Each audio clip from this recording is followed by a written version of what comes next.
Montana just had one, man. They're happening everywhere. Dang. I'm waiting for them to start this video.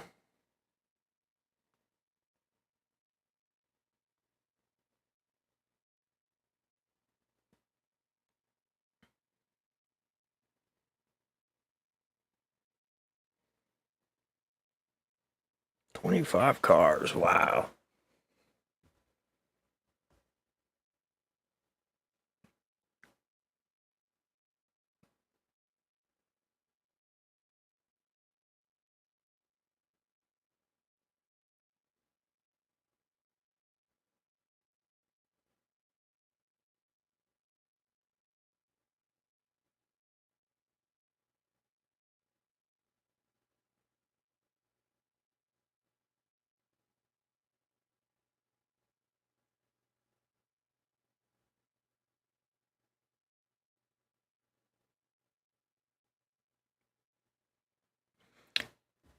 Yeah, see that, man.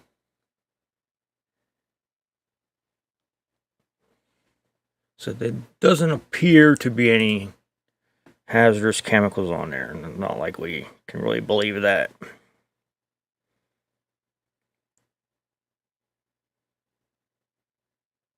9:20 this morning. Wow.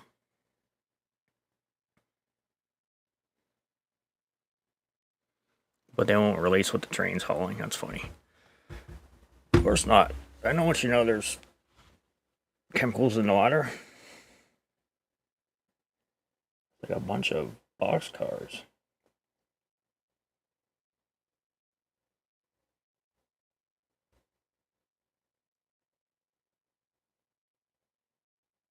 Wow. Yeah, I like how they never release. And if they do release it, you can't believe what they say.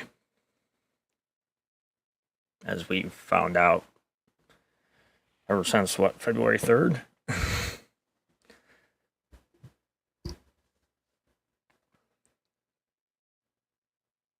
See if they actually start on time today.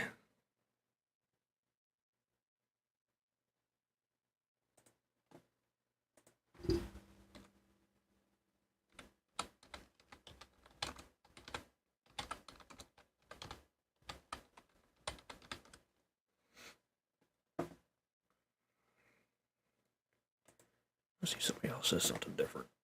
Or wasting time, why not?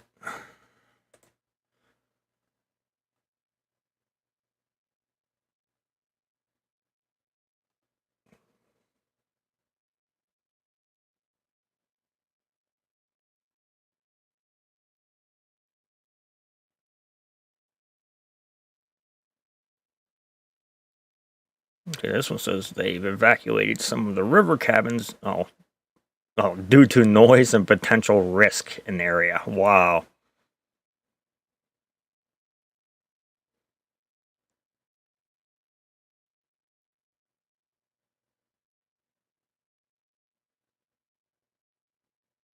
They're they're going to evacuate you because of noise. I think there's something a little bit more to that. Let me make sure this ain't started yet. Yet.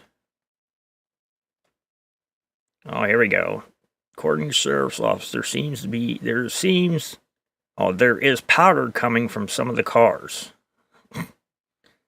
It's believed the powder is made of clay. It's believed. Wow.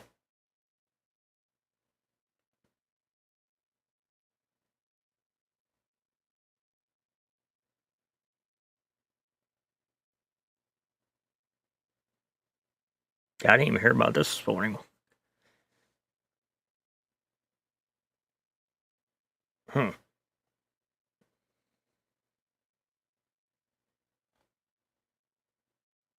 So basically, they don't know what's in that train. They're just guessing. Oh, come on, you guys are late.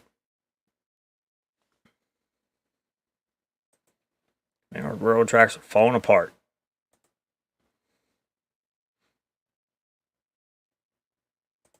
Let's see if anybody else gives any better updates. Our department's on the scene. And you don't give no updates.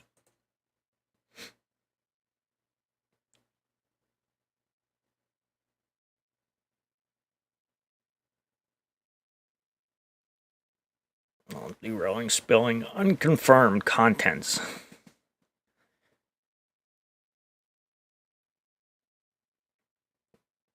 That's nuts. There we go. I got it now.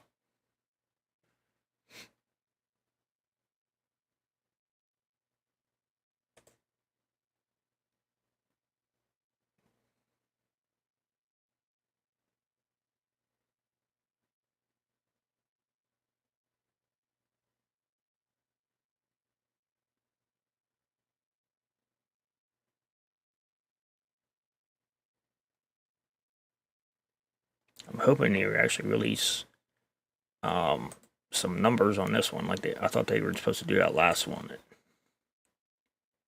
They didn't, so I hope they release numbers. Yeah, they put it into the river, but they evacuated because of the noise. Tells me there might be something a little bit more to that.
Hang tight.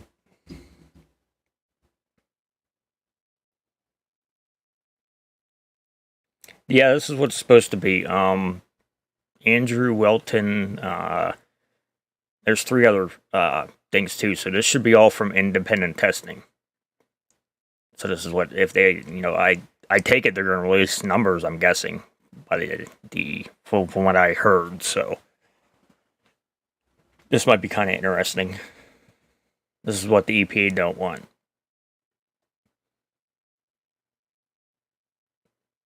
Now, see, the government's suing Norfolk Southern for releasing these chemicals, but I think the EPA had a role in that too. So, okay, I'm not muted. We have no sound yet.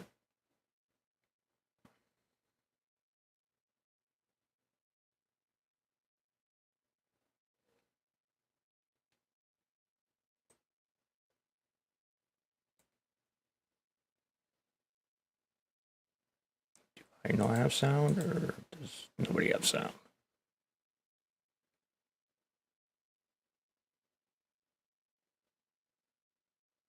To work. There we go.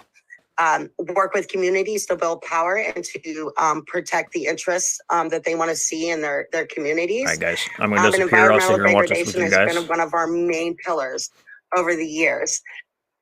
We also, we just work with communities, try to bring you guys, connect you to the tools and the information that you need. And like I said, we are here with our partners from United for East Palestine. Jenna or Alex, would you like to take a minute to tell about what you guys do? I guess that'll be me. Sure. Oh, Jenna, you want to go? Yeah. Go ahead, Alex. I'm driving. So. Okay. Hey, everyone. My name is Alex. United for East Palestine. We've been around for almost as long as River Valley Organizing. They've been around for about 10 years. We've been around for about 5 weeks, so pretty comparable. maybe 10 weeks. We've been mostly focused on trying to get the resources that are available in sort of the larger community, the broader global, international, national community, and figure out how we can get those sort of potential resources and bring them to bear in a way that is beneficial to the community impacted by the derailment and subsequent toxic chemicals spill and plume. We've been focusing really hard on trying to get testing. Professor Welton reached out to us originally regarding that, and we were already wanting to do that. So when he reached out to us, we were very excited to do what we could to participate in that.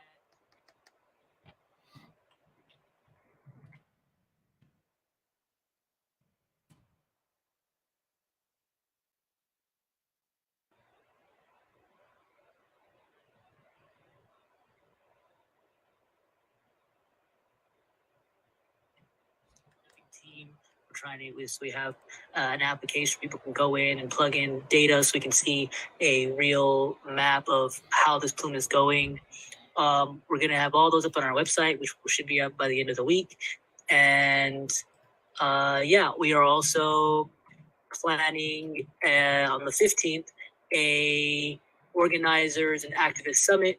So if you all want to come to that, we're trying to get as many people, many organizations from all over together for a summit to discuss how we can come together to address just the systemic issue of why there are so much toxic chemicals going into our water, our air, and our soil.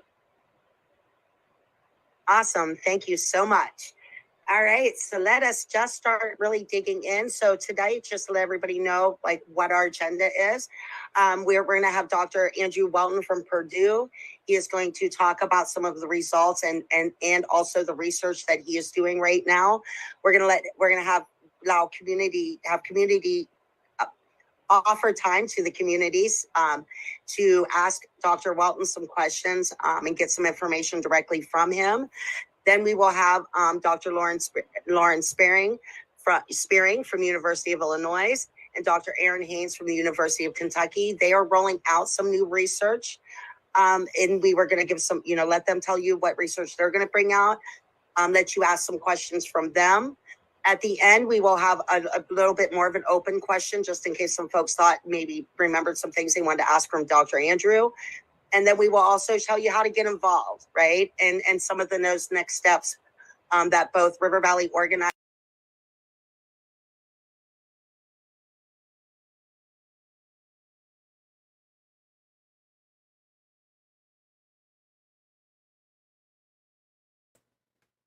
That's not me doing that. I don't know why we keep on losing volume.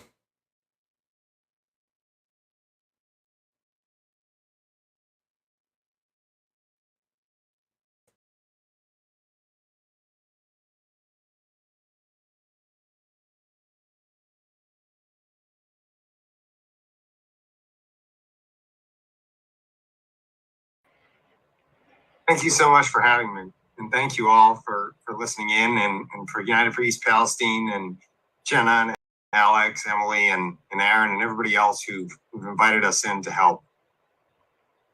I'm going to share my screen and I'm going to ask the question. Can everybody see it? I see yes. Yes. Okay, great.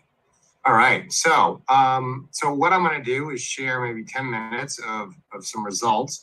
Our involvement at Purdue University has been a rapid response to requests from the community. People emailing us, contacting us, asking really important questions that haven't been answered. So we got involved initially as a team of 4, and that kind of expanded to a team of 20 now. And I'm going to share with you some of the results. To give you a little bit of background, typically what I do is I get called into disasters or right as disasters are occurring by government officials, whether federal, state, or county officials, local communities, or even households. People just asking, what's going on? What questions do I need to ask? How do I need to test? So we've been involved with different teams at Purdue, different fires and chemical spills across the country. And before Purdue, we were involved in a couple of chemical spills and disasters as well, helping people answer these 4 questions. What chemicals should you be looking for? Where did the chemicals go? How do you return infrastructure or homes to safe use? And what were or are the chemical exposures? So this just kind of shows you a little bit about who's on the team right now. This is a volunteer research team. We have no funding. So I'll share with you what we've been able to do without funding. And if we hear about opportunities where we can get funding, we'd be happy to talk with you further. A number of different faculty from atmospheric science, engineering, agronomy or soil science, earth science, materials engineering, plastics, and chemistry. And then we're also collaborating with Professor Kyle Dudrick at University of Notre Dame here in Indiana as well.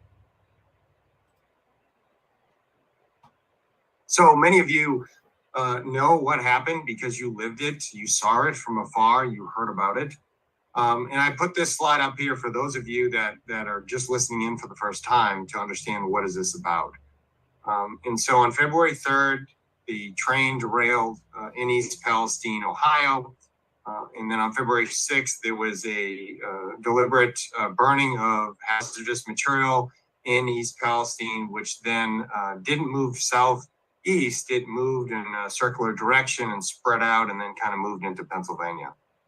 There's also another issue here with the contamination that was released from this hazardous material spill is that there's a creek that runs right next to where the train spilled and was set on fire, the chemicals were.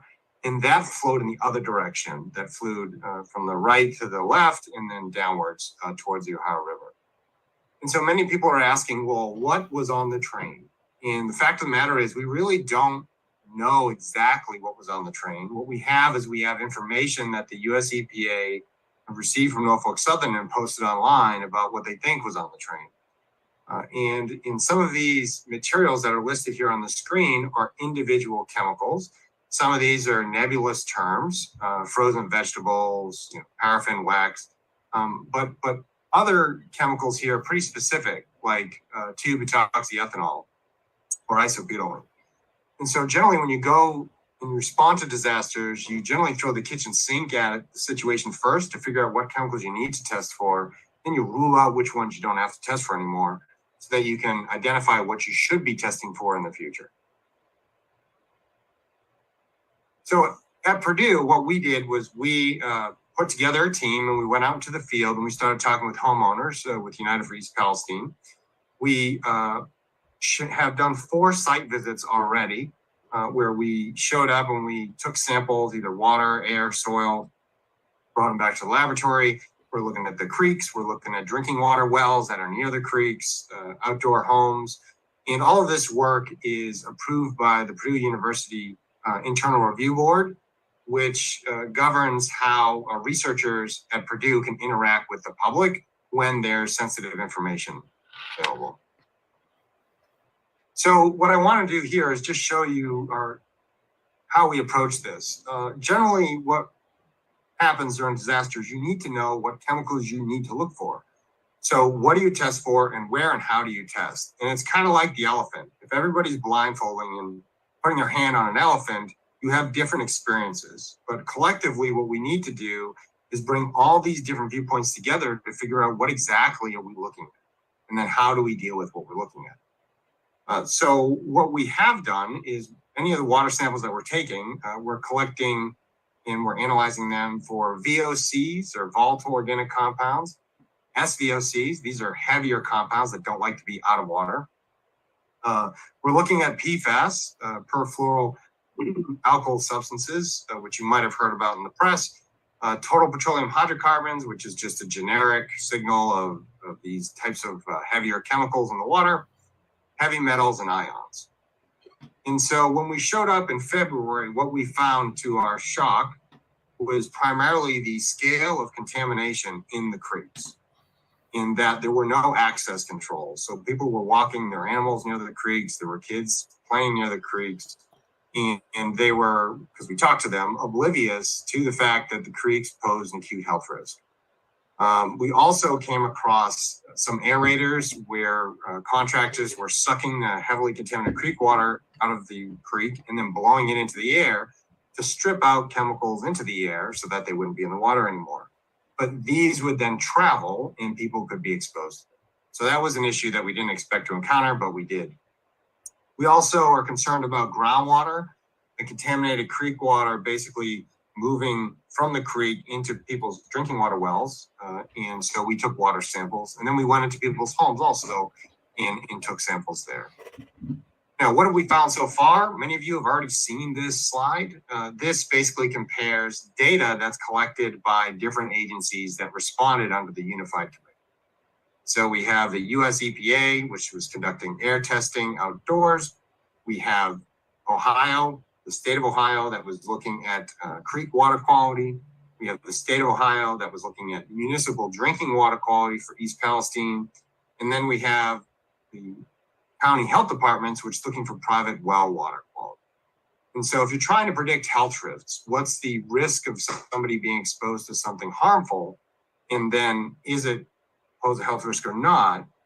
You need to test for the same chemicals across the board. And what our initial analysis of the government agency testing data showed is that these agencies were not actually aligned in what they were testing for, even though they were under a unified command and umbrella. And so we encouraged them to start testing for things across the board a couple weeks ago, and we hope that they move in that direction. Secondly, Pennsylvania's data is not shown. In Pennsylvania, for example, DEP was testing for ethylene glycol when some of these other agencies were not. In Pennsylvania, though, wasn't testing for things necessarily that were all associated with this spill. And then finally, I'd just like to say that to our knowledge, none of the Norfolk Southern air, water, soil, or well water data has been made publicly available. We know this because we've talked to these homeowners who had the county health department show up that took water samples. And then Norfolk Southern also sent people there to take samples, but they never received any results of that. So it's unclear exactly what Norfolk Southern is looking for, if they're looking for the same list, if they found other chemicals, or if they didn't. We would encourage agencies to request that information be made public so that the federal agencies, state agencies, and county agencies can take actions to best protect public health. Now, this slide is new, first time that we're showing this publicly. And what we have here is East Palestine in the top. And the red symbol is where the spill and fire was. What happens is the creek water for Sulphur Run moves from the right-hand side of the slide to the left-hand side of the slide. And then that water drains into Leslie Run, which goes from north to south. What I want to bring your attention to is a couple things. First, we patients in February, 3 weeks after the disaster. We found sheens in all of these places. So this is how people have been referring to finding contamination or not finding. What we also did was we compared our water testing results for butyl acrylate to butoxyethanol, to ethyl hexanol, and to ethyl hexyl acrylate. So these are 4 compounds that are known to be associated with this spill. We compared our data against Ohio EPA's data. And what I just want to bring to your attention is sometimes Ohio EPA found higher levels than we did, sometimes by a factor of 4 to 10. And sometimes we found much higher levels than they did. And that is likely because the contamination is so heavy in the creeks that we might have found a hot spot when they sampled and they didn't find one, and vice versa. And so the data that's available is really important to understand, because while there's data available on these websites, it's important to point out that this is approximate, that the levels that are being shown here could vary depending on where you are in the creeks or what time of day you sampled, or if there was rainfall before or such. So we do know that during rainfall, we have contamination that's mobilized from the creeks because it's not all contained. And then some of that volatilizes into the air right around those creeks, as well as some of it moves downstream. So I would just like to say that the discovery that some of our data doesn't match Ohio EPA's data exactly is expected because of the variability in the scale of contamination that still exists in East Palestine's creeks that are Sulphur Run and Leslie Run. In the coming weeks, we're going to have more data to share with you. We conducted sampling outside East Palestine in Ohio, in Pennsylvania. We also looked at well water samples and a number of other samples as well.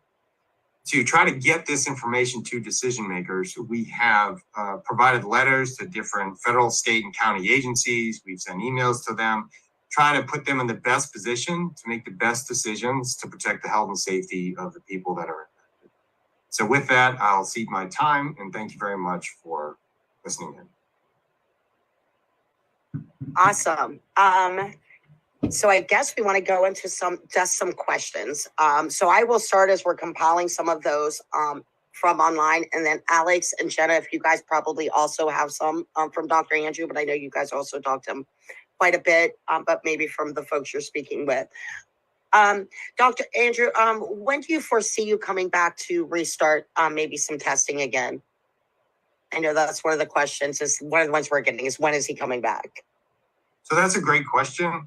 We have been to East Palestine every weekend for the last 3 weekends, and we didn't come back this weekend.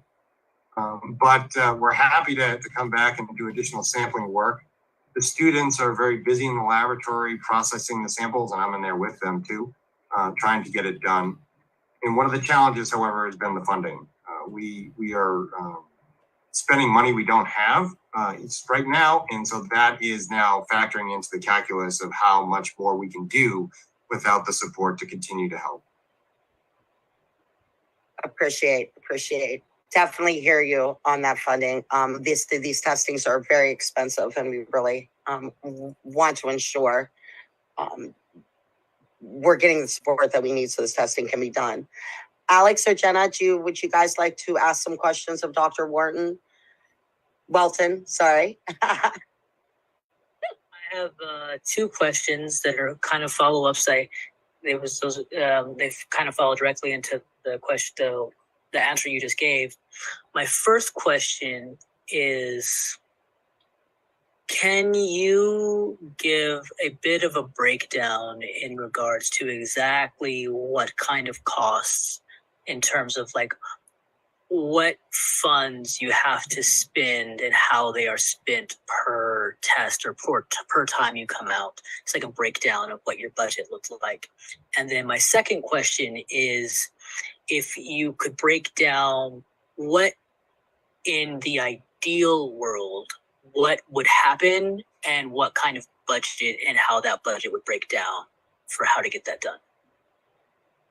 So those are great questions. I will say it's about, for just one person, me coming out for a weekend, it's about $1,100 because renting a van, driving out there. So that doesn't include any of the packing the van, the bottles, the prep time, labor, or anything like that. So we're talking about probably $1,500 to bring a team out for the weekend to do sampling, which is 2 or 3 days. And then there's processing the samples. So we don't need bottles because we have bottles. Generally what we need is we need time, we need people, and we need local consumables like gases for these $300,000 to $600,000 analytical instruments. I'll say that Professor Jung and Professor Bohr here at Purdue University have what's called a PTRMS, which is this wicked, powerful analytical instrument that costs $600,000 that they have there at Purdue. But the gas, just to confirm that the presence of a standard exists, can range from $300 to $1,000. So to determine that if a chemical is there, it can be pretty expensive. But generally, it's primarily people, which is the limiting factor. We have the people, but they're all tied up in their day jobs, and they're kind of moonlighting on this activity. I see one question that has come through. It says, did Dr. Walton make the correlation between the numbers he is seeing and the physical effects the residents are feeling?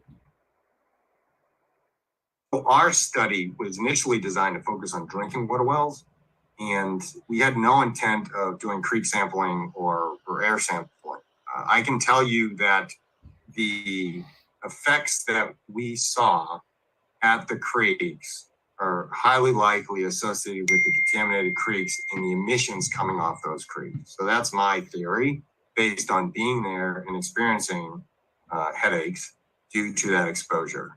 And so as well, for people that are experiencing symptoms in their homes, that to me is not something that I've studied for this incident, but if there is contamination that had moved and gone into homes, and the homes weren't decontaminated fully, then it's not out of the question that health symptoms could be associated with those exposures. Another question from our feed. We're about 20 miles southeast of East Palestine. How far is the radius for areas of concern? So that's a great question. And I would say to answer that question, we need an atmospheric model to show where the plume went, where material deposited, and then from there, you can overlay that with geography and understand, is that within the 20-mile radius? I haven't seen that be done yet. And so it's unclear to me, for example, how soil testing plans are being designed when you don't have a big picture understanding of where the plume went. So I think to answer that question, we need officials to really start putting additional science on the page to explain where the contamination went. Another question. Really quickly, I had a two-part question.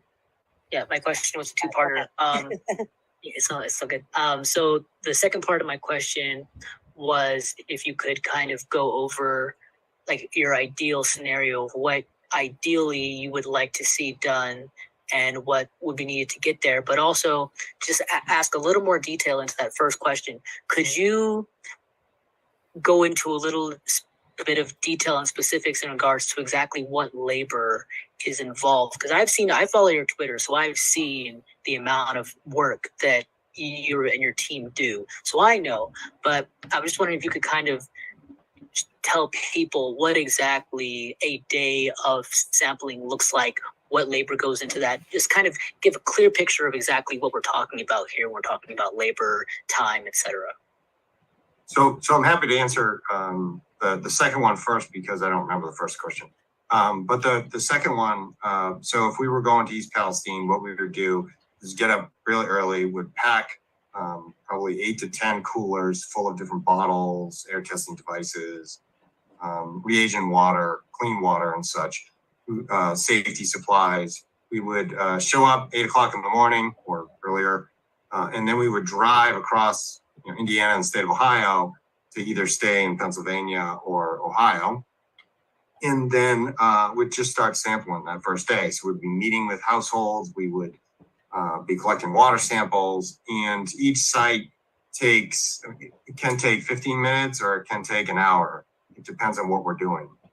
And then what we do is once we've kind of hopped around and taken the samples, we have to then cool them down, right? We can't just drive around in a hot van with water samples because they may expire. So what we have to do is you have to get ice, which is a very cheap and inexpensive way to do it. And you get ice and you fill up bags and you keep them in the coolers. Those stay cold. And so then we have to change the ice bags out. So this is the types of activities that we would do as we come back from the field, we would then have teams, which is what we've done. We sometimes show up at like 10 or 11 at night. We have people waiting here that are fresh, that can help us unload and start processing samples. We separate them all, and then we shuttle them into different groups. In different groups, meaning different instruments. So some instruments just do metals, some instruments just do VOCs, and some instruments do other things.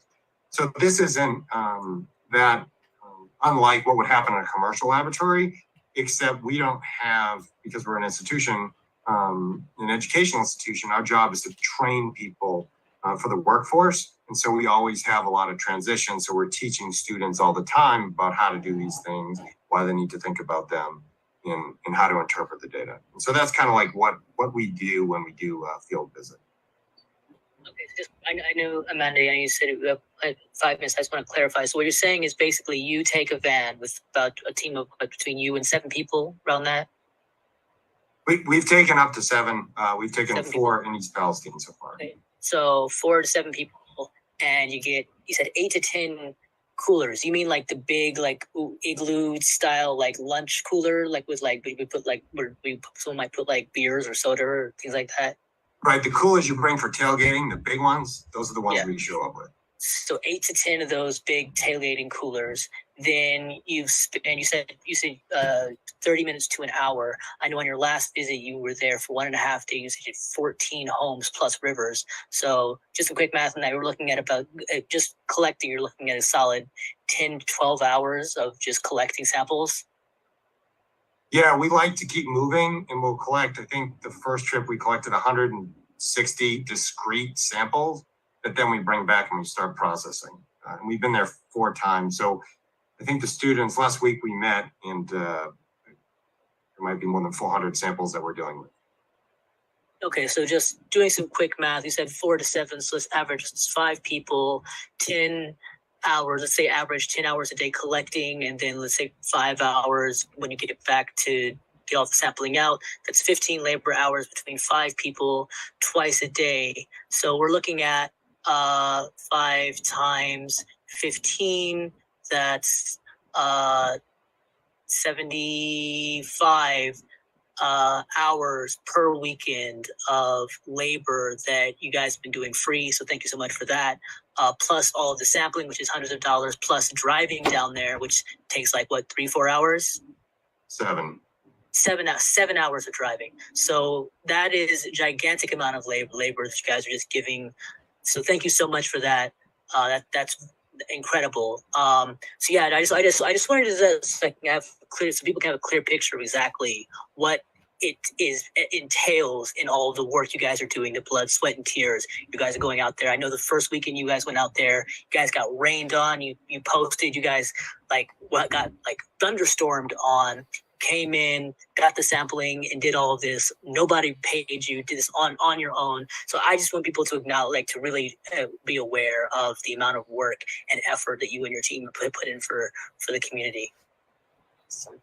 All right, thank you, Alex. Definitely, and we thank you for making sure that was highlighted. We've got time for one more question, and then at the end we will also keep looking through this live feed to make sure we're really getting the community's questions answered here. And we will have some time at the end. We're getting lots of comments, and every time I go through, it keeps putting it up. So a person was asking about whether would a half site GC/MS be helpful in testing on site? That is the comment. I'm not sure of that language. So Dr. Andrew, I'm going to send that to you first. So it would be useful. Yes, it would be. My understanding is that the US EPA has this thing called the Tagabus, which has highly expensive analytical instruments on it, driving slowly around East Palestine. And then Norfolk Southern has a little tiny van behind it with another instrument called a PTRMS that is even more sensitive, I believe, than the US EPA's instrument. GC HAP site could be helpful. There's still a lot of questions that need to be answered. We don't understand what the flux is or the emission rate of these creeks when they're flowing normally or when it's raining out. and then how far that plume goes into the community from that. And so I think there's a lot more questions that have to be answered and a lot more analytical ways to approach it. Awesome. All right, guys, we keep those questions coming. Like I said, we will bring everybody back in at the end to kind of like get all of the ones that were parking lotted. We're going to go to Dr. Lauren Spearing now. She's an assistant professor in civil materials and environmental engineering. Boy, that's a mouthful. At the University of Illinois in Chicago. And she's going to talk to you about some of the research she is starting to roll out. Dr. Lauren, I'm going to hand it to you. Yeah, thanks, Amanda. And as Dr. Welton said, thanks for hosting this and setting this up to share initial results and some studies that are getting kickstarted. I'm going to go ahead and share my screen. Can everybody see it? Okay, perfect. So the study that I'm going to talk about today is really looking at community attitudes, perceptions, and experiences. And so I'm leading this study. And as Amanda said, I'm an assistant professor in civil engineering at the University of Illinois in Chicago. And Joe Tolan, one of my graduate students, is also working on this project with me. So first, I want to take a moment and just explain a little bit about what my research group does. So I received my PhD from the University of Texas at Austin. And what my research really focuses on is bringing together people's experiences and infrastructure management. And so when you do that, you can really improve the level of service for communities because we're really trying to understand what people are experiencing, perceiving, and what the community wants. And so I look at this infrastructure management during disasters, and then also really zooming into some water challenges that bridge the gap between people and our built environment. And so a little bit more information about this study. The goal is to really capture community members' experiences and opinions about their built environment after the chemical spill and fire. And so what I mean by the built environment, that would be your household, your tap water, if anybody has wells, as well as the creeks that Andy was just talking about. And within this, we're asking community members questions about how they are perceiving their built environment, how people have responded to the crisis, right? So things like installing filters, asking for additional testing, and then also how people received information about the event and the level of trust in some of these sources. And so we're doing interviews right now. We started last weekend when we were on site at the same time with Andy. And what we're doing is we're asking community members about if they're worried about contamination of their water source, again, how they've responded to water quality concerns, and then some other questions as well. So these are just examples of the type of questions that we're asking, but really the overall goal is to understand what people are experiencing. And, I want to take a moment to talk about why something like this is helpful. Well, first, what we'll do is we're going to anonymize and aggregate the results, right? So it's not going to mention people's names. And with that, we'll share it back to the community, but also to decision makers. And so when we do that, it really helps to voice people's concerns and experiences, right? When you aggregate a lot of people's voices together, we can really get a little bit more of an understanding of what the community wants.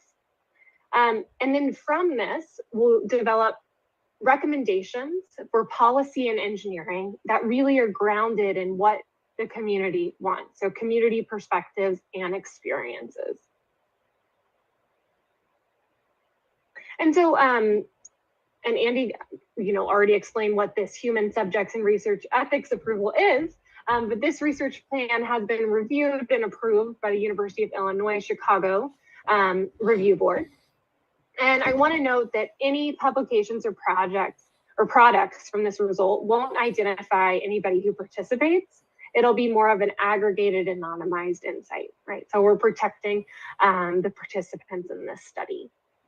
So we're just kickstarting this in the past week. And so if you're interested in learning more or even participating, you can email me at spearing@uic.edu. So I think the questions, Amanda, are going to be at the end, correct? But yes, that was just my quick summary of the project and what we'll be doing. Yes, we do have one question that had popped up that I think is good and timely for now. It's just, where are you conducting the interview? So I think if I'm reading it correctly, it's just, what is the stance? You know, what is the geography that you're going to be collecting interviews from?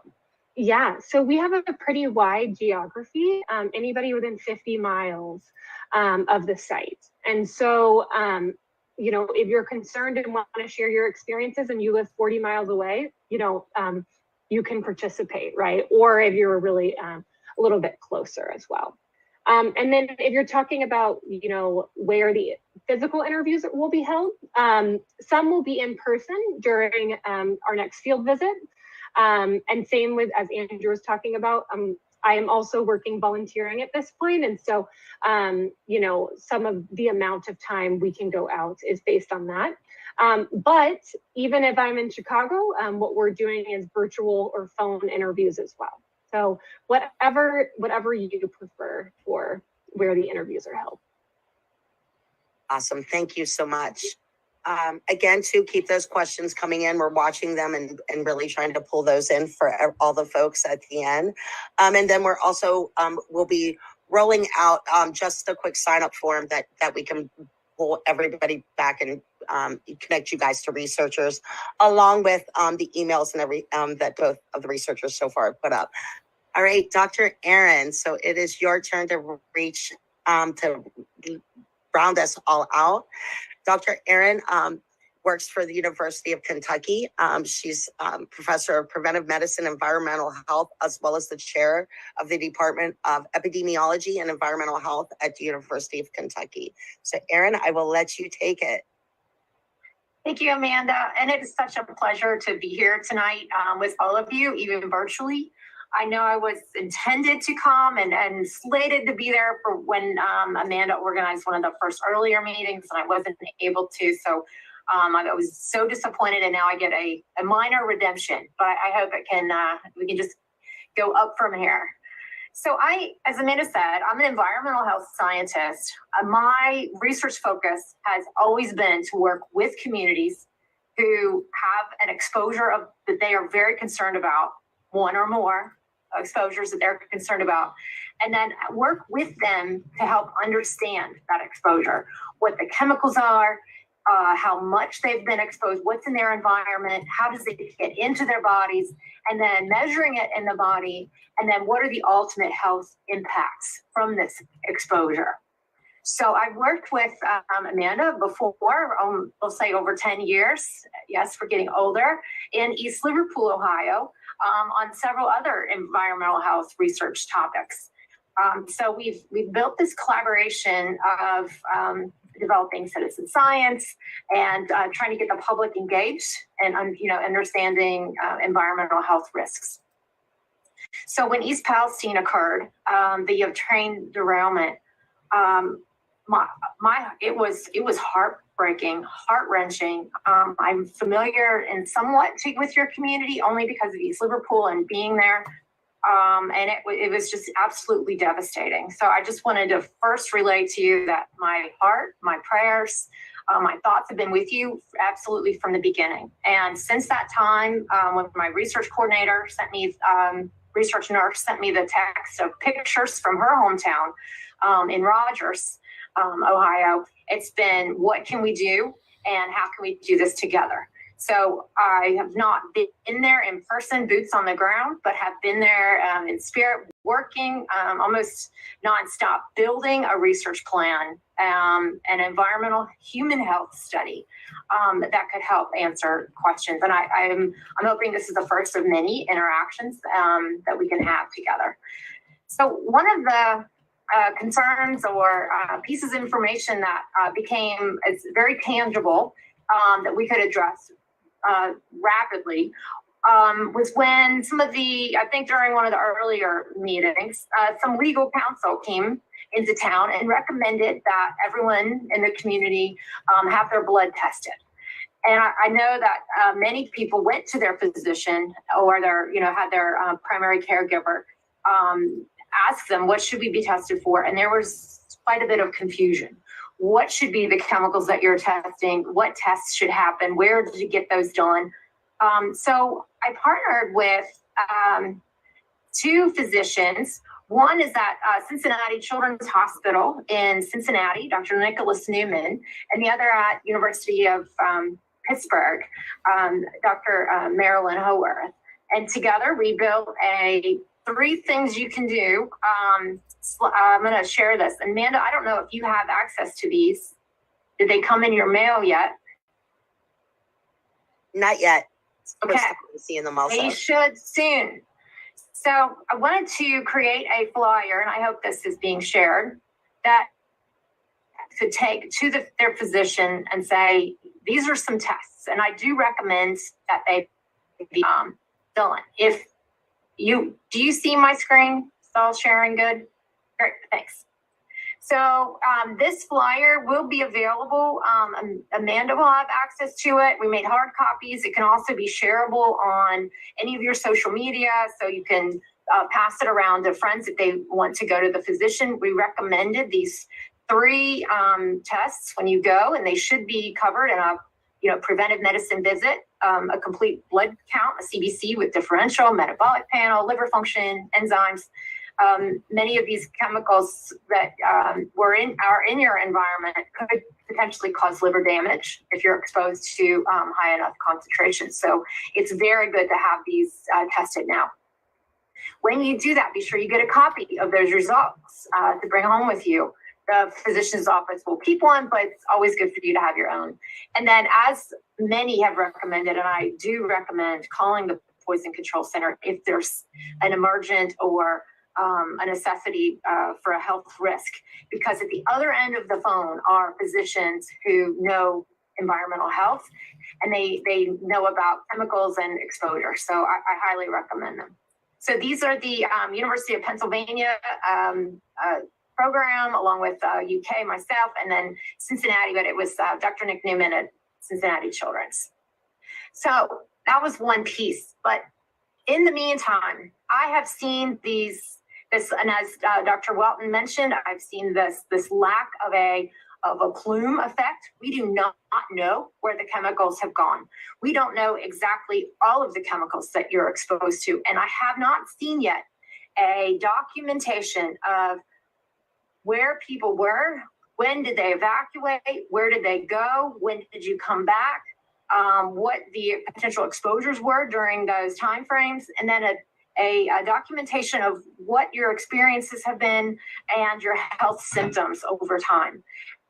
So I've been creating, one of the projects I've been creating is, I'm going to make this a little smaller, and I'll put it on the website here. This is a screenshot. We're calling Palestine Train Derailment Health Tracking Study. And this is going to roll out.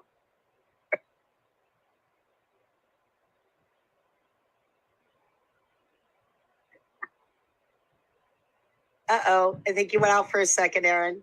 I did, I'm back. Am I still in? All right, let me go back to sharing the screen if I can. So we are, sorry about that glitch. We are preparing to launch the East Palestine Train Derailment Health Tracking Study. The plan here is to track, measure, have a measurement now, but not quit. We plan to keep going, measure your health experiences, symptoms, concerns over time. And one of the main measures that I think we need to measure that you can do in a questionnaire is stress. You have been through a traumatically stressful event. So this survey will begin to capture those experiences and that health impact. So I wanted to show, I know it might be a question of what is our range of participation. because we don't know how far these chemicals have gone, and we do not know how many people have been potentially exposed. Not only Columbiana County, but every county surrounding Columbiana needs to, I would love to have involved and engaged and to participate. And so in this way, we will then be able to monitor the population over time. And then when research studies come, my hope is that many researchers will want to participate and join in when funding does become available. I know people are running grants now in a mad dash to obtain NIH, National Institute of Health funding, that we'll be able to partner you then with other long-term studies. So I would encourage joining into this research study as soon as it becomes live, which I hope this week, we'll say before Easter.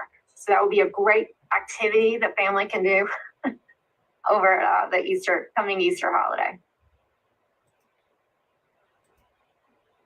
That's all I have now, Amanda. All right, thank you. All right, guys. So some of the questions that we have coming up. One of the questions that we have gotten is, why doesn't Norfolk Southern have to pay for all of these studies? That is the end goal, right? That is the end goal. And the big question we're all asking, why isn't that just coming out front? For myself, I don't know if anybody else has some thoughts from the panel that would like to speak on that at all. I will happen to say something here.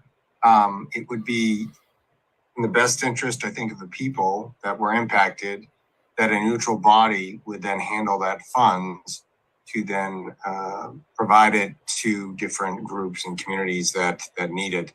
We've seen that after the Gulf oil spill, and that can be a template for what happens here, but I haven't seen any movement on that. Alex, I see your hands raised. Yeah, I just wanted to call attention to a question that was asked a little bit ago. I just don't want to get lost. Israel says, I've yet to hear the simple question of, is it safe to be here? And if it's not, how far away should people be? They're still aerating at the park, blowing that stuff in the air. Are we at risk?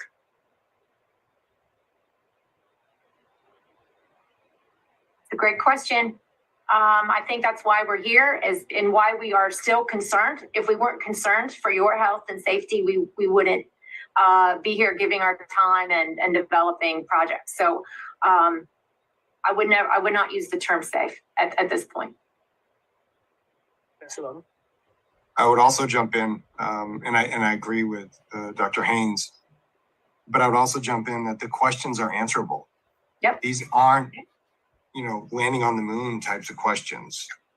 The question is, what's coming out of the creek, at what magnitude, under what conditions, in understanding this. There are hundreds, possibly thousands of people across the country that can do this.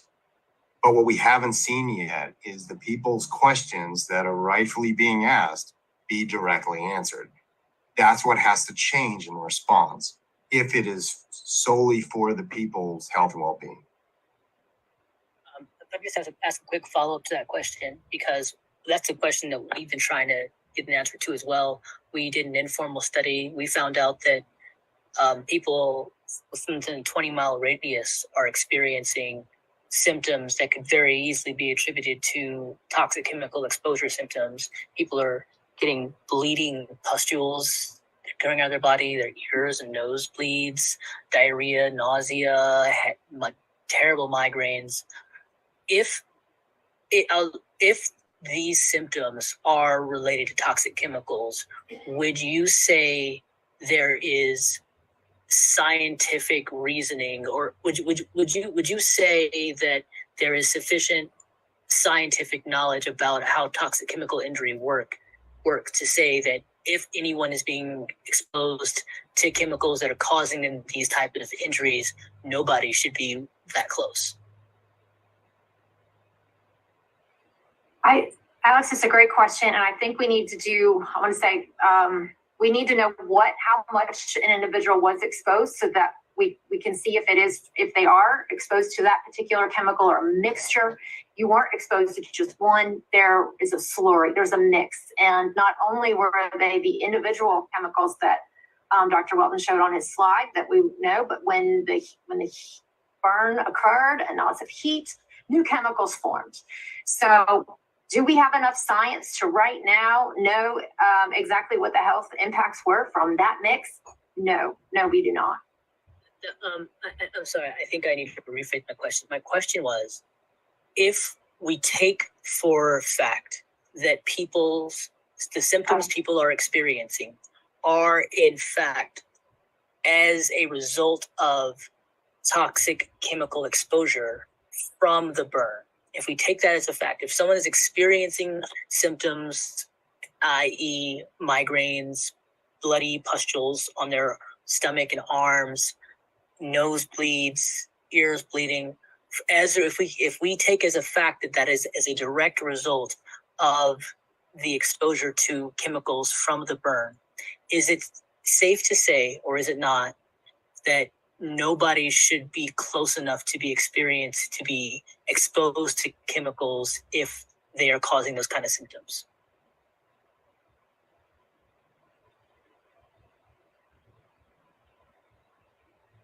And I just would want to go back and you made a connection that I don't think we've made that connection yet.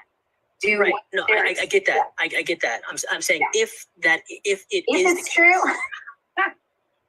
then individuals right now at this point need to make decisions for their own health and safety. And if they are experiencing migraines and they believe it's because of what they're exposed to, and I would believe that absolutely, then right now it's an individual decision, because there's not a unified community-wide declaration that it's not safe. Okay, but if it's not okay, because I'm trying to get the question if it's not safe, and I just don't think it's a satisfactory answer to say. And not this is no criticism of you. I'm just saying this seems to be the question. This seems to be the answer most people are getting, which is it might not be safe, but we don't know yet. So I'm just trying to say, if it's not safe, we need to know now. We can't know in retrospect that it wasn't safe. You should have been knowing, weeks ago. Not right. So what data? Whether it's scientific, I get that we don't have this type of studies because we don't have the funding so far to get specific scientific data proving 100% one way or another. But based on the anecdotal evidence, based on the empirical evidence we have from the many accounts we have of people, we have an entire spreadsheet full of people who have filled out an informal survey talking about the specific symptoms they have experienced, they personally attribute to the toxic chemical spill. If we taking that data, is there any way to make any kind of assertions of whether or not something is likely or likely not safe?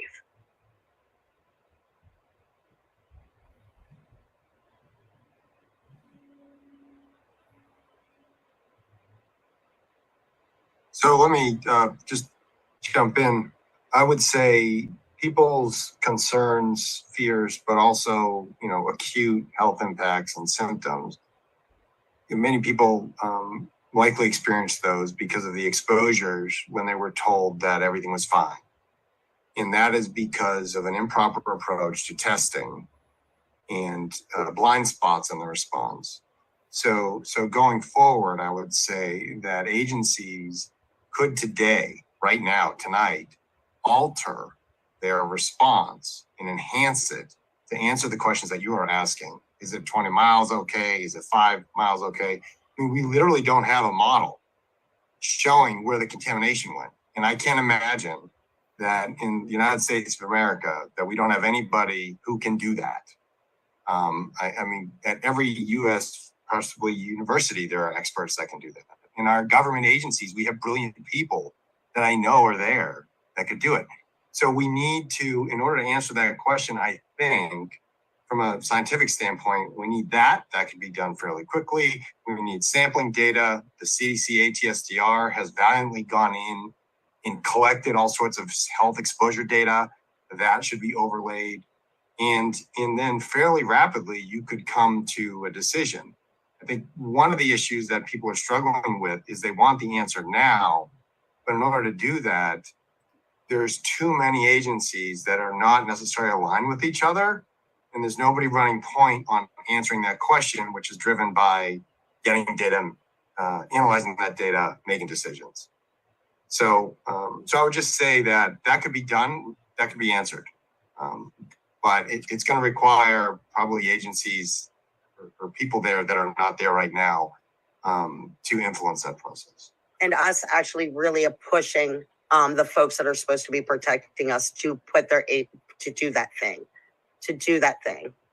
It's available to them, right? We know the science and the tools are available to the folks that are making the decisions for us. And I think we need to pressure them to do that.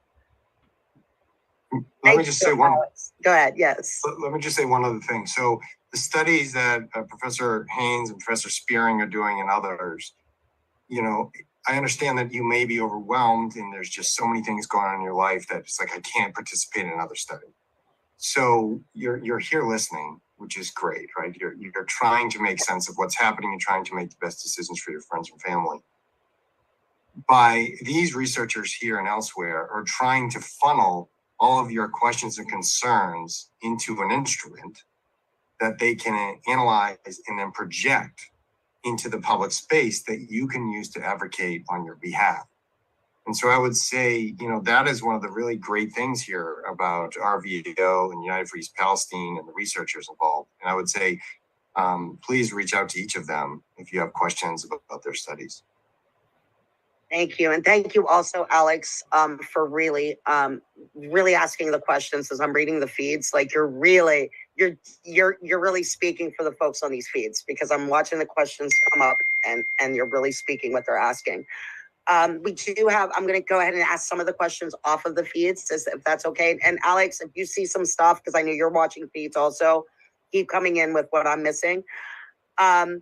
Here, one is, does the EPA or any government agency have any kind of rapid response mechanism set up to not only test air, water, and soil, but to monitor and follow the health effects and collect blood and urine samples to test for exposures? So we're talking about does the EPA or government have those? Can any of you answer? Does anybody have that knowledge for us to know if that's there? I would say they have been tapping into the funds that they have to do the sampling that they've been doing. Okay. So they have the mechanism.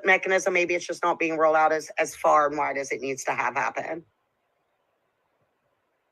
Okay. I would also say the questions, some of the issues and the data I showed you is we're not answering specific questions. We're just taking samples. And the first rule of graduate school is you need a question. You just don't go sample everything. And so their approaches need to be aligned so that they can all drive towards the same goal and support the communities in Ohio and Pennsylvania. I have a question. It's not in the comments, but how everybody is saying, and I would 100% agree that, Professor Welton, you are basically the center point for independent academic scientific testing on what's going on. And you have said multiple times there needs to be somebody running point on this. I can't think of a better person for you than you and your team. How does the community come together around pushing for someone, perhaps such as yourself, if you'd be willing to do it, but someone who I would at least want it to be somebody who you would approve of, to actually be that mainline person? Because it seems like if there's not that kind of leadership, it's never going to happen. What can we do to push for someone like yourself who has the capacity, the integrity, the knowledge, and the skill to ask the right questions, to do the right tests, and to do the tests in the right way, to answer the right questions? What do we do to fix the current response and put the right people in charge? So I would say that I've been to a lot of disasters and seen it work great, and then seen things not work great. One of the unique aspects of this response and recovery is the people that I'm meeting. Professor Haynes at University of Kentucky, Professor Spearing, in other places. And so these individuals have unique skill sets that could bring to bear the questions, the honing the questions part from the community focus. So what we don't have in the US is the disaster response system with that liaison, with that scientific power. We have agencies operating, and generally the people are at the end of the pipe. And so I would say that there could be a new approach modeled here where you could have a scientific group of people that review information, that liaison with the community, that come back, that don't spend every waking day inside a command center, but have this ability where you're shuttling questions and science back and forth. And that's not like a 20-year research plan. That's more of an operational approach where you're facilitating that. And I think there's a lot of people that would do it. And I think that's possibly how you demonstrably change not just how things are going in East Palestine, Ohio, and Pennsylvania, but a template for the nation. Okay, so how do we make that a reality? Like, I know fundraising. We know we need funds, but like, I feel like there's more. There's operational stuff that we can probably do on our current budget. How can the community come together to make that happen? So right now, US EPA is the incident commander, US EPA Region 5, and the other people in the incident command are US EPA Region 3, Norfolk Southern, I think Beaver County Management, and Ohio EPA. And so in order to influence that process, you have to be either on par with that group. And so that's not a US EPA region decision. That's probably an executive level decision at the White House. Okay. Putting pressure on our elected officials, right? That's how we do it as a combined community. That's the short answer of it. And hopefully at the end, we will, with those things that you guys are doing, the summit that you guys are having, the letters and the things that we're sending to the US EPA and to the White House now, just our collective power as community and using our voices and really putting that pressure on them. Let's really, and I think both of our groups as we move, we're really going to start really giving opportunities for our communities to come together and help us fight with us for these. Another question I'm finding here, I was tested with vinyl chloride in my system on March 13th. Test done March 13th, said that she had it. This person had it in their system. What should they do next? And they're wanting to know, are they safe in their home? So that's a great question. I would love to see the actual test result. Like what was it that they measured in the blood sample? Did they use serum? What more information I think would be helpful for me to help interpret that statement. But then also that's a poison control call. If I ever heard one, I would call the number that you have that would take you to the physician in Cincinnati, and they would tell you exactly what to do. And if it's okay with you, Dr. Aaron, if the person would like to reach out to us, we can connect you to Dr. Aaron. Absolutely. Awesome. Absolutely. We've got another one. Is there a reliable urine test for vinyl chloride that is approved by appropriate agencies that we should be getting? So it's a bit surprising to hear vinyl chloride in urine because it metabolizes quickly. So what I'm wondering if what was measured was a metabolite of vinyl chloride. And yes, those do exist and you can measure them. It just wouldn't be exactly that chemical. It would be a metabolite, something that it broke down into, a piece of it, so to speak. So is there a formal test? Yes. Those measurements can be made, and they can be made in urine. That's part of my research study build has been where to have these samples taken. Should it be the first morning? When to have the sample collected? So I'd be glad to share that information if the community is interested in just having things done themselves. But I would caution a bit on the laboratory. You do need to have it needs to be done by a good reputable lab. And the data also have more meaning if there's more people having the test measured at the same time. One-offs is good, but it's better when there's more people doing it. So another, does East Palestine being declared as a Superfund site provide funding for these tests?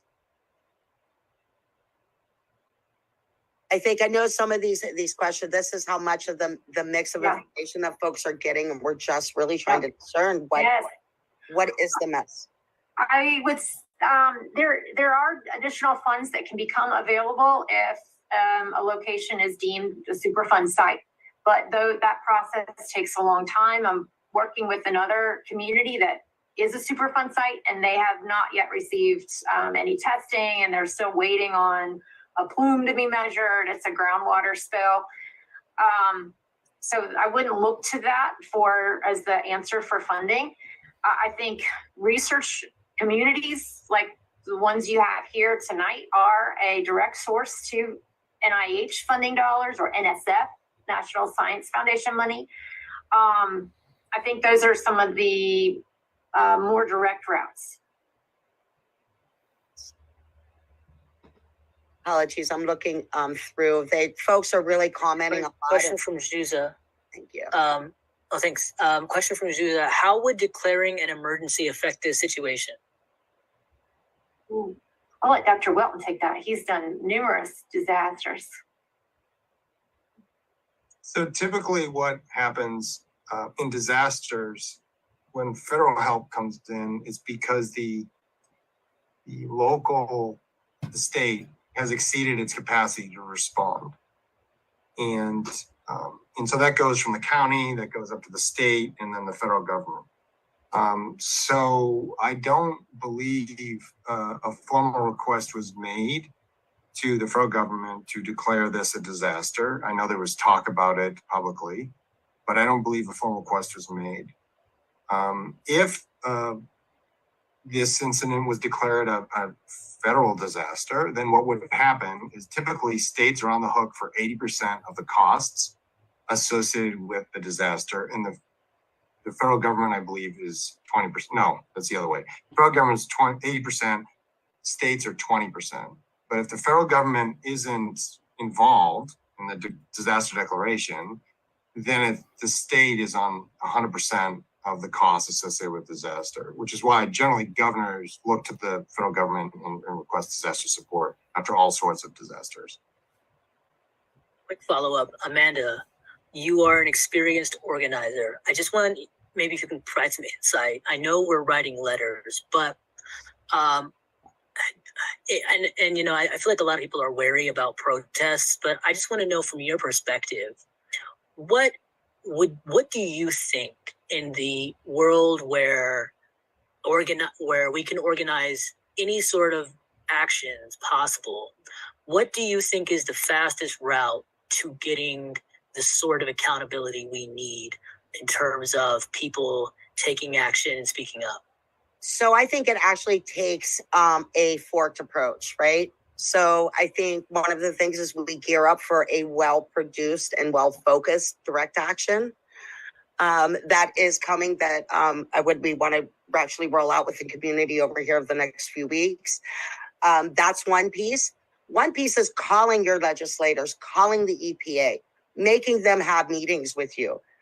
Folks from the community, tweet at them, Facebook at them, message them, email, call them, clog up their phone lines, clog up their emails, right? And really say, these are the demands that the community wants. And really, as we come together and really organize as a whole movement together, right? As a whole group together, and really just putting that pressure on them. We have local politicians that, they're there because they want your votes. They want your votes the next time. Let them know exactly what it's going to take to get your votes the next time is protecting you in this situation. And that's on the state, local, and federal levels, right? we've seen over the years, as we have seen, not only when we're looking at environmental degradation, but in all different types of things, when we're looking at a social movement, when people come together and focus and ask and demand for the things they want, they get them. When they can come in this unified voice and really put their power together. So it's signing on to letters, sending your own emails, making those calls, showing up and demanding town halls, not just, as we have seen from political all over the spectrum, people are showing up in our towns for photo ops and giving big promises and that word soup tornado that I've been talking about. They're saying a lot of words, but they're speaking around us and giving us no action. We need to demand action from them in this multi pronged approach. Does that help, Alex? And if you know me, if you dig deeper, if you want specifics, and I'll give you some more. Some of them we don't want the folks to know, but we're going to direct act abroad. We don't want to announce it on this live feed where we're going to hit them. But we will be, especially through you guys at United Frees Palestine. You guys, we want you on partners on that. We've got some good big things in store. Watch out, evildoers and polluters. We're coming after you. Linda says, when we ask if it's safe, they fall silent, just like the scientists. I also just want to, I don't think that's meant as a criticism, but I think it's just an observation that there seems to be it feels like when people say, is it safe? And you can't say yes, the answer is no. But it also feels like there's a hesitancy to say no. And I just wonder if maybe any of you scientists could shed some light as to why there is a hesitancy to say, like, to me, if I can't definitively say something is safe, the answer is that it's not safe. Like if someone asked me, hey, can I go inside my house? It was on fire. It's a yes or no question. If it's not yes, it's safe, then it's no, it's not safe. And you need to check that it's like, don't go into the house until we know it's safe. So if you don't know that it's safe, I feel like the answer is it's not safe. So how do we get clarity? And how does the community get clarity on that, on just that one issue? How does the community, before the testing, before all of that, in the moment as it stands right now, how does the community get specific clarity on if it is not definitively safe, that means it is definitively not safe, and change the burden of proof to not you have to prove that it's not safe, but we know there are chemicals that were produced. We know that they have potential at the very least to be extremely toxic, and we know because some of the amazing work Professor Welton has done, the testing to prove that it's not safe has not been done. How do we change the Overton window to be, instead of the question being prove that it isn't safe, to be it's not safe until proven otherwise? So let me just jump in. That's a really important point. There's been a tremendous amount of public relations in press and photo ops driving home that everything's fine, there's nothing to see here. And as I mentioned previously, when we showed up in late February, I was shocked because I was listening to a lot of what was out there and also listening to the community. So I think there needs to be a shift in how the agencies are moving. And continuing to plod along the same path isn't the way. Something has to shift where people's questions are answered that many people have asked here. Is my water safe? Is my soil safe? Is my air safe?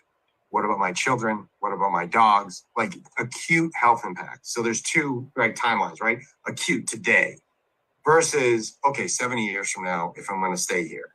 So one of the issues was they didn't answer all the is today safe questions. And they started looking ahead and kind of mixing all that together to general safe. So I think this is where, people have a right to ask these questions. And if I could, I would be there making changes in identifying which studies had to be conducted to answer these very specific questions. Rapid studies, not 50-year studies. And then you could get those answers. But we're in the confines of the system we exist in, and it is the agencies that are involved that have control of the site, that are controlling the money, that are controlling the decisions that are being made. And the only thing that people can do, in my eyes, is make decisions for themselves in absence of affecting change. And so I'm sorry, I don't have how to make it fixed right now.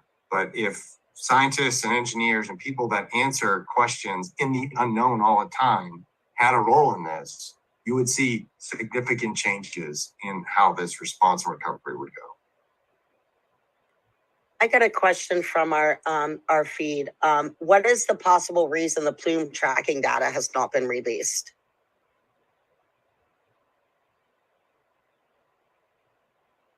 Do you think it's not? I mean, we know it's been compiled, and who would we press onto that to get that released?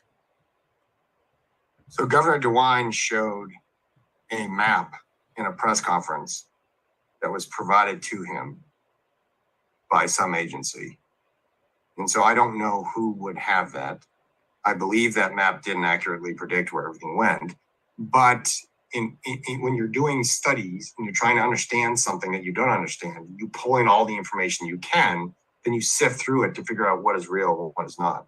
So who would have that information? Potentially NOAA, National Oceanic Atmospheric Administration, potentially Department of Defense, the US EPA, they do atmospheric efforts. In other groups, State of Ohio, Commonwealth of Pennsylvania, they should have access to that information. To my knowledge, nobody has put forward an answer about why that's not allowed to be publicly disclosed. Here's another question, which actually is good, and it's one that I think we're waiting through as an organization, also with all of the panel of scientists that are here and then others. We need specific what is the specific testing that we really should be asking for from the EPA? Because as you see, we pushed to get that dioxin testing. They gave it to us. The plan is crap. And even the vicinity that they're doing it isn't also. How do we really hone down? What are some ways that we can really hone down to make sure that when we ask for specific testing, we're asking for exactly what we want, so they're not giving us the big cloud, right?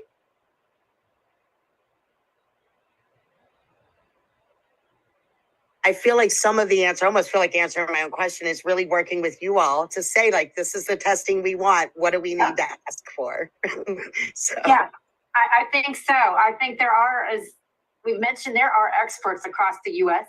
who could help build this the way a health research study, an environmental health research study that should be conducted not just in the next weeks or months or even year, but long term.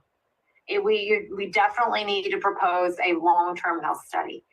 For instance, the well water, the chemicals may not be there yet. Those need to be monitored to know when they'll arrive. And then at what levels are they when they do get there? So even if you could answer safe today, you don't know about the future in terms of your the well water. That's actually a good question. What are we looking at for months for folks with well water? Because we know folks are getting their well tested today and this coming back clean. And we know, or at least I know, that it may be clean today, but not good clean when. So what you need in this situation is for people with wells, right, that are near or not even near the spill site. You have two ways. One, it can get in through cracked casings and go down the well shaft and into the well. Or it can be sucked through the groundwater and then into the contaminated well. In order to answer those questions, I'm not the person that understands fate and transport in groundwater wells. There are hydrogeologists, these experts. And so what needs to happen is your question needs to be answered, and the question of the community, you get a team of hydrogeologists and you sit them down and you say, tell us what we need to know. And then they look at the geology and they look at all sorts of things. What else you do? You get a team of atmospheric scientists together and you put them together and you say, where did this go? What happened? Where did it all go? Your question about soil sampling, I don't understand how you can design a soil sampling plan and not explain where anything went publicly. Now, maybe it exists and maybe that's how they designed the plan. but they being the organizations involved in that, haven't communicated exactly where that came from. And to my knowledge, the US EPA hasn't officially signed off on certain things. For Norfolk Southern, they have the ultimate say on that. And so they may have pushed back when Norfolk Southern showed up with a plan that was unrepresentative.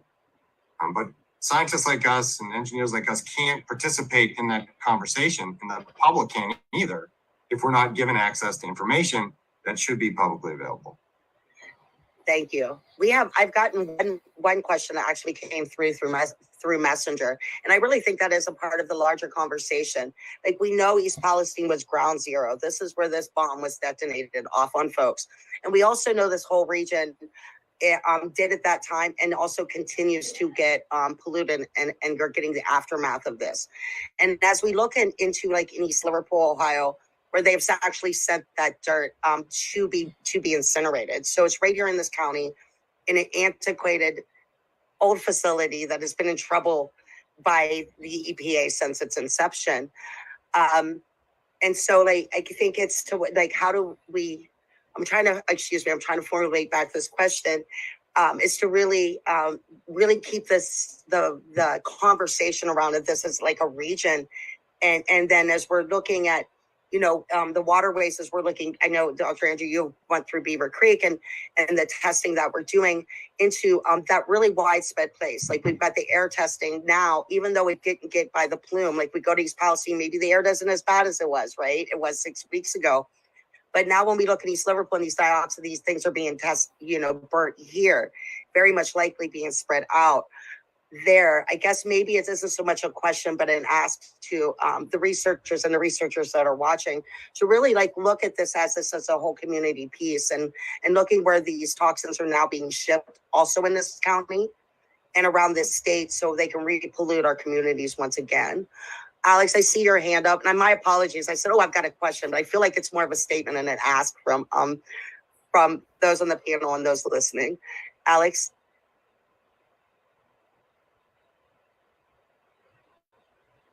You're still muted. Thanks, Amanda. I just want to, before I get into my question, I just want to quickly go over with something someone said. I think it's an important point.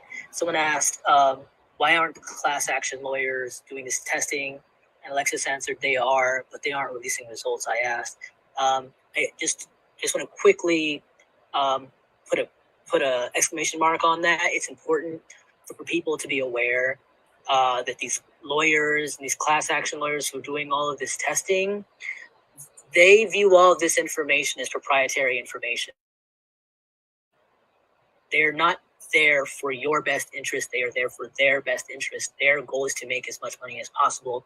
And so there is a conflict, in my view, of interest whenever they come. And I mean, I'm not against class action lawsuits for, sue them for everything they're worth, but that's not going to solve the problem, because these lawyers, in my opinion, are part of the problem because they're profiting off of the problem. They benefit from their continuing to be a problem because that's how they make their money.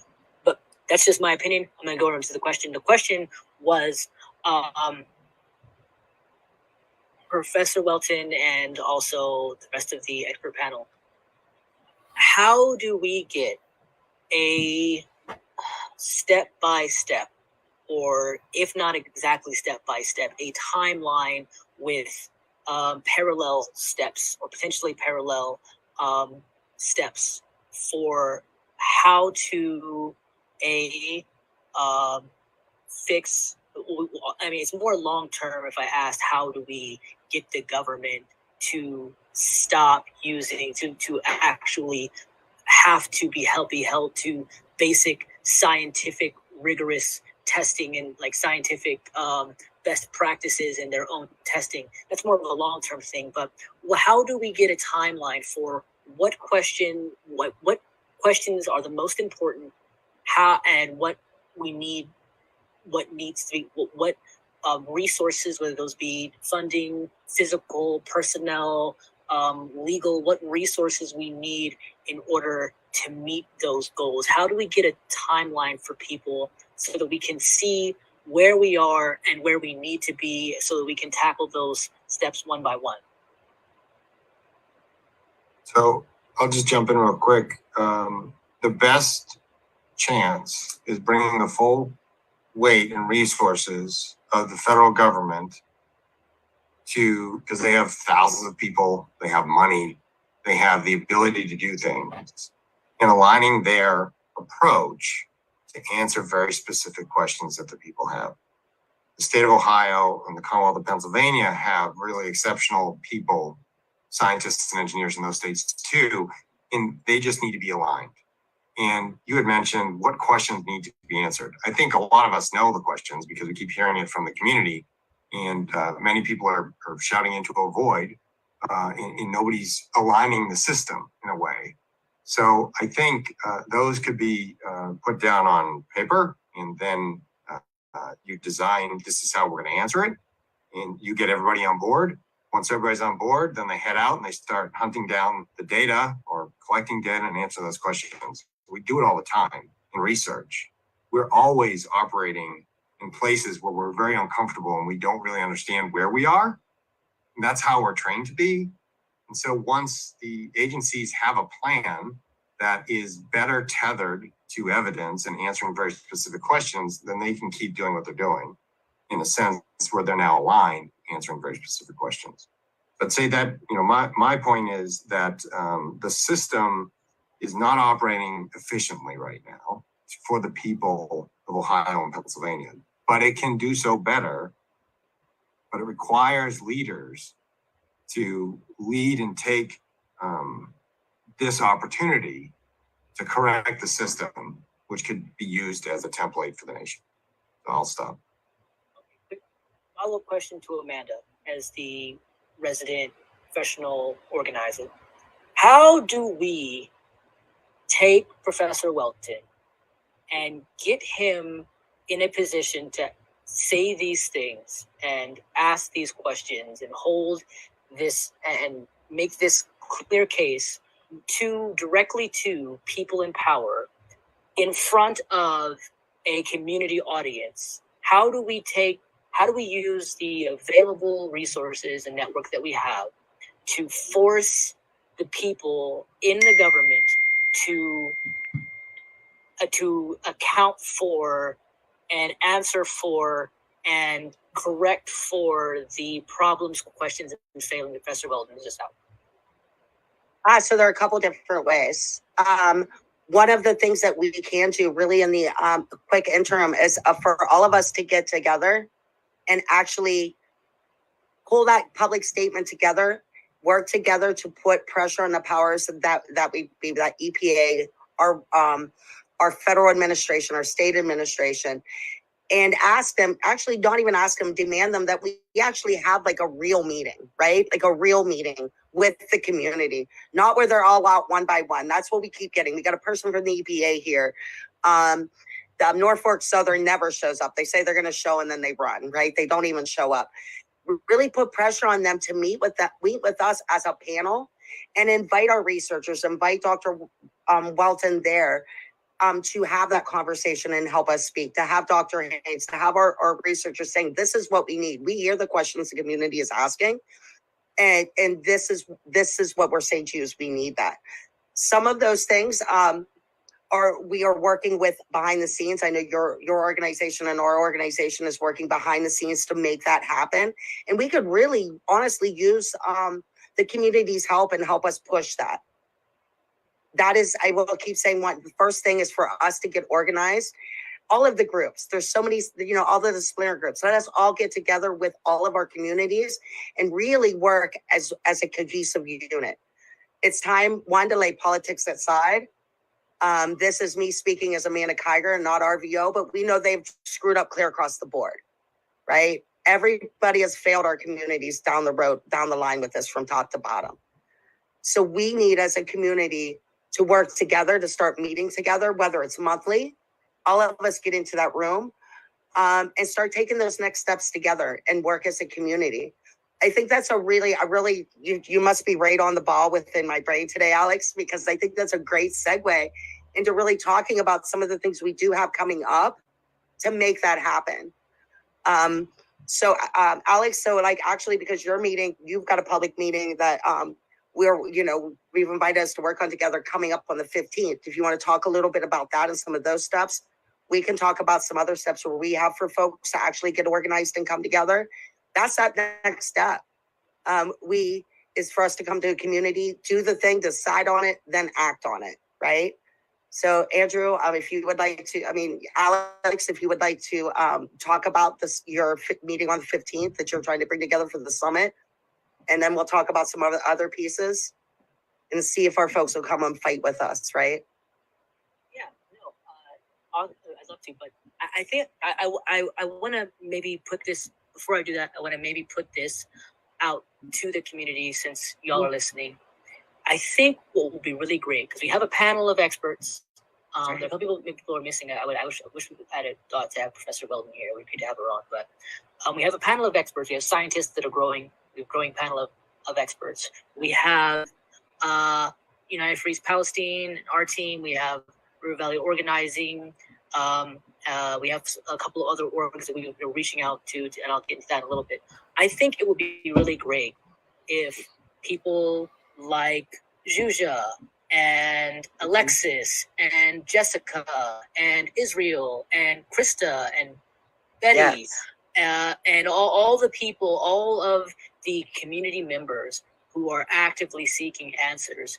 It would be great if y'all could form like a city citizens committee or a council or something to kind of officialize yourselves as representatives of the community questions that are not being answered. Right. I think that could be a really powerful avenue for building up that legitimacy in yourselves. You're not, so they can't just push you aside and say you're just some nobody. You you have a name, you have representatives, you say this is who we are. We have, and I think I know United Freeze Palestine, and I'm absolutely certain, Amanda, your organization as well, we would be absolutely delighted to help in that process however we can, in helping show you how to put something like that together if you need any help with that, planning meetings. I personally am available at all times, 24/7. I'll put together a meeting tomorrow if the desire for it is there to help plan and strategize to make that happen. I think that can be a very powerful avenue to get That's to. right. And I think I think that's right. And I think all the communities, because one of the things that's, we have East Palestine, we have Negley, we have Rogers, we have East Liverpool. There's so many communities that actually, when you look at a labor union, right, all the labor union wants fair wages and good health care, right? So everybody in our communities have been affected wants some Norfolk Southern to pay. We want to have safe drinking water. We want to know that we're safe in our homes. We want to know that we aren't being poisoned for the next 5 or 10 years.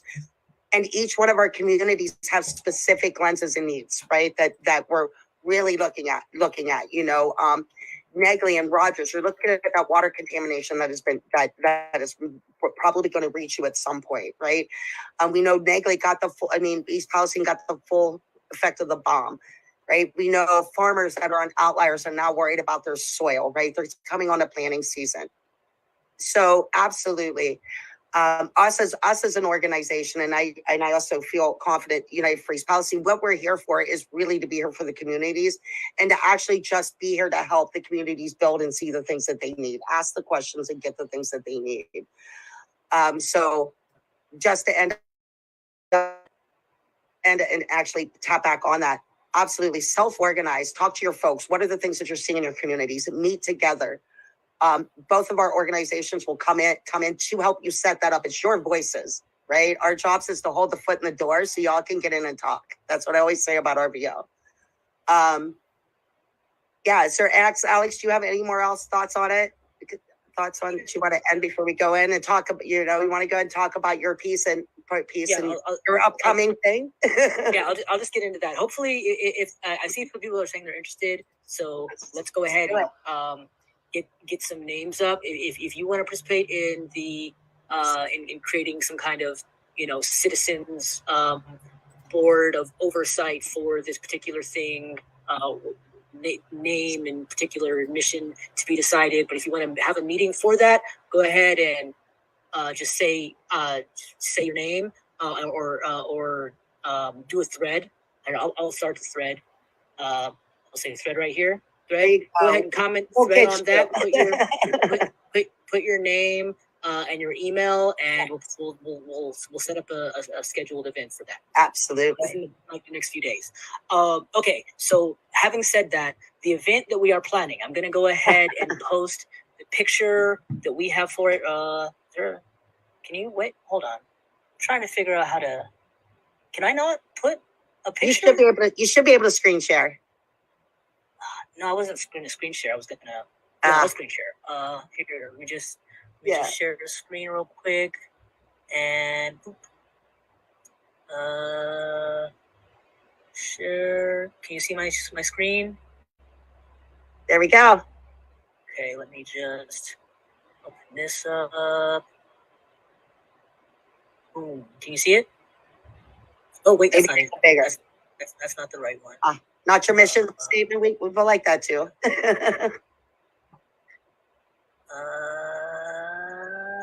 There we go. Can y'all see it? Okay, so we, United Free's Palestine team, we were trying to figure out how to address the problem of this whole thing kind of being swept under the rug in the national level. We as a team have been reaching out to every independent media and news organization we could find to try and get in front of people's faces. We've been doing interviews almost every single day of the week. But what the conclusion we came to is that as this has gone on and more stories have been catching our attention of chocolate factories blowing up and nobody even knowing about it, boats capsizing and spilling hundreds of thousands of gallons of methanol into the river, dozens of train derailments, some spilling toxic chemicals happening just since the beginning of February. Literally 3 train derailments happening per day. The amount of incompetence just on the mass scale that the government is showing in terms of just the basic necessity of keeping the water, the soil, and the air we breathe clean. This is not an issue where it matters what ism you prescribe to yourself. It doesn't matter what religion you are, or if you have no religion. None of those things matter. Clean air, clean water, clean soil that's not going to poison you, water that's not going to poison you, air that's not going to poison you. Those are common sense, basic necessities that are just necessary for society to function. And that is where we are at right now, where this is not happening. The level of poisoning that is happening is so far beyond what anyone is aware of. We're aware of this community is aware of this specific issue, but there are a lot of people who are unaware of just how many other toxic chemical spills there have been just since the one in East Palestine with Norfolk Southern. And so we're focusing on this specific issue in terms of organizing to get people evacuated, if that is in fact necessary, which we feel it is. Get the testing done, do all the things we've talked about in this specific meeting, but also how do we come together nationally, collectively, to just demand basic common sense, absolute necessities for society, which is clean air, clean water, clean soil. To that end, we are holding a summit where we're inviting every organization who just agree upon those 3 basic things, that we need clean air, clean water, and clean soil. Any activists, any organizations, anyone who can agree that where we are in terms of societally poisoning ourselves on a mass scale is not acceptable, that it's not necessary, that we can continue functionally having the same society, but we need to fix some systemic issues in terms of we can't be so negligent and so incompetent in the running of our society that we can't keep poisons out of our water, air, and soil systems. So to that end, we are having a summit on Saturday, April 15th at 5 p.m. online. If anybody wants to go to that, you can go to the email, which is right here. I really liked how you framed that. It's everybody in and nobody out. You can agree on these three things. If you agree on these three things, we can come together. Exactly. So if you want to, you can email us at unitedforep@gmail.com, or you can email me specifically, ealex@unitedfor.org. That's our organizational website. And or you can just send an RSVP to me, DM on Facebook. And however you want to reach out to us, we will. If you want to come to this, everyone is welcome. We're trying to get everyone on the same page to form a sort of cohesive strategy for how we address the larger problem within cyber. Thank you. Honestly, I'm excited about them. I'm sad that I actually can't be on the ground for that one. You got me pretty excited about this happening. All right. So what RVO has coming up also over the next few weeks on Saturday, the 15th. Which will actually, you guys can do both of these things, because we also have a legal clinic coming up for folks, anybody that would like to get some legal advice. What we are talking with, nobody at these are fair shake legal services, the Legal Defense Fund, are two of the nonprofit attorneys that are coming. They're not coming, folks, to get clients. What we are Hey, Alex, to look at this is I don't- kind of like a opinion. I don't mean to interrupt, Amanda. I just wanted to let you know, Alex, you're still sharing your screen. Oh, thank you, Justin. Yeah, you might want to take it down unless you want to everybody see all your stuff, Alex, on your computer. Thanks, Andrew. So what is, we have the legal clinic coming up on the 15th. We're going to have 2 shifts from that. It will be 10 to 1 and 4 to 8. Look out for a link, folks, on the River Valley Organizing Facebook page and on our other social media pages for a link to sign up to have appointments with the nonprofit attorneys that are coming in. Like I said, this is to be looked at. Like, when you go to a doctor and they tell you something serious, you go for a second opinion. That's what this is. So we have that coming up. We did just have a youth town hall that we partner with Sunrise, the kids from Sunrise Pittsburgh.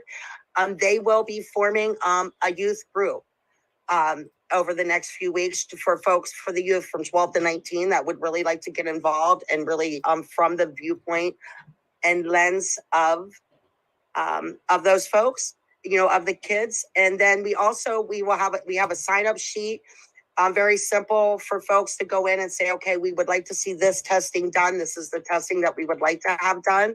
What we will do with that list is share that with the researchers that are doing those types of testing that you're interested in. As you guys have heard, many of our researchers either have no funding or not a lot of funding yet at this point. So they're really trying to get them as much testing out as quickly as they can as possible. And then I think that's it. Justin, I know you're listening in. Is there anything else that I'm forgetting to top out on here at the end? I don't think so. I think the main things are for more information, if you want to go to our link tree, we're pretty diligent about posting on our Facebook. All of our live streams are on YouTube. You can follow us on Twitter. We're putting things out all the time as they're coming to us. Awesome.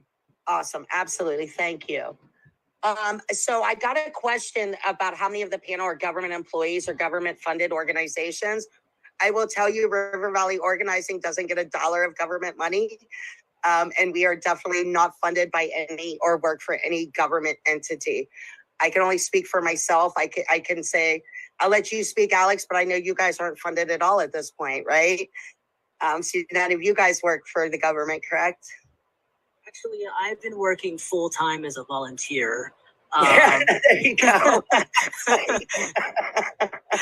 as has everybody else on the United for East Palestine team, we have raised some money. In fact, we have a fundraiser that's been very successful. We have raised an entire $3,000 for scientific testing.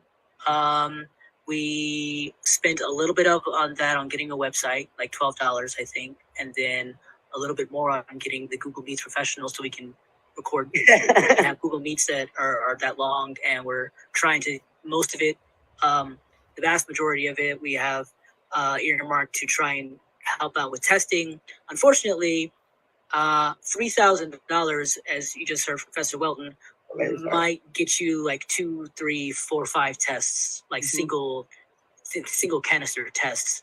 So we've been trying to raise money, but we have been very Jenna, our one of our co-founders, and Emily as well, have been very adamant in not wanting to go to the community to raise money. Our goal has been to try to get money from outside of the community and bring it in. So that is why you probably haven't seen any posts about us fundraising, because we've been very strong on not doing that. We've been focused on but if you go to our Twitter, you will see us fundraising very, very hard, because we are trying to get as much money from the outside the community to bring it in. And our only fundraising is for the Independent Science Fund, so that we can get independent testing and help support that. We're trying to do the mapping. We're trying to help Dr. Ghulam with her medical research. Professor Welton has his own fundraiser, but any funds that we have is also a good chunk of that going towards Professor Welton and his Purdue team. But we're trying to be as full spectrum as possible.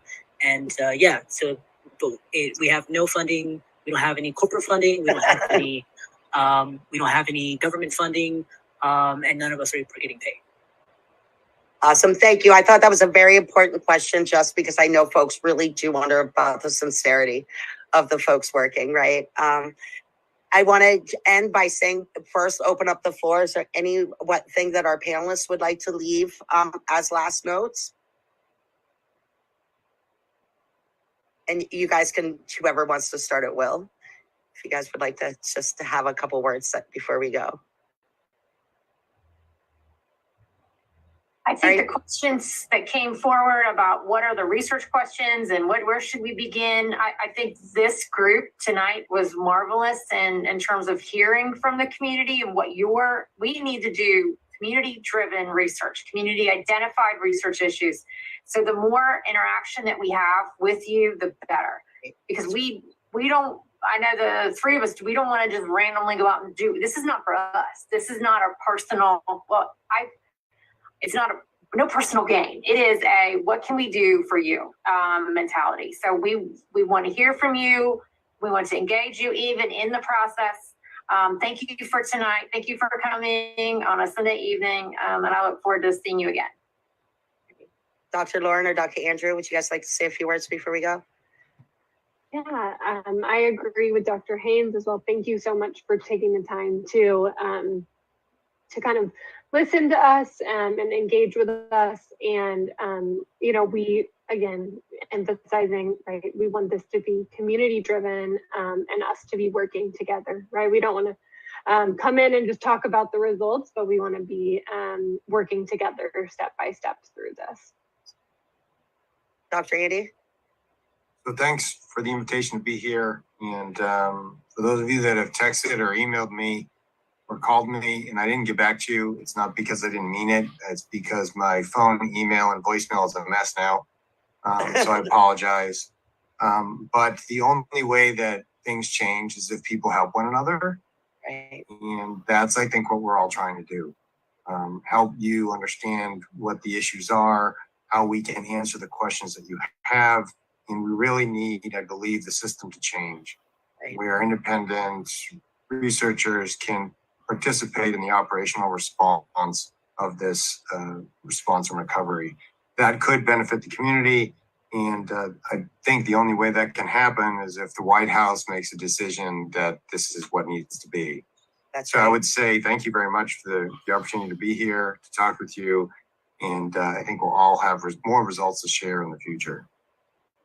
Yes. So for my final words, I just want to thank everybody for attending. I really want to thank the researchers, the panel that has come on with us and that is working with our communities for keeping it community centered and keeping it community first. It's so important, and it really overwhelms myself personally. And folks, like I said, we have that little simple sign up form. We won't share that or use it for any purpose, but to send to the researchers as we collect and organize more researchers to actually come to our aid here. Which I know the researchers on the panel are actually helping us do that very same thing. So I appreciate you all. And hopefully, you will see us, River Valley Organizing. You will see us out on the streets. Our folks door knock every week. So you'll see us out there talking to you all. Let us know what you need. Get a hold of United for East Palestine, River Valley Organizing. And, let's all work together and really work and get the things that we need. God bless everybody, and everybody have a good night. Thank you so much.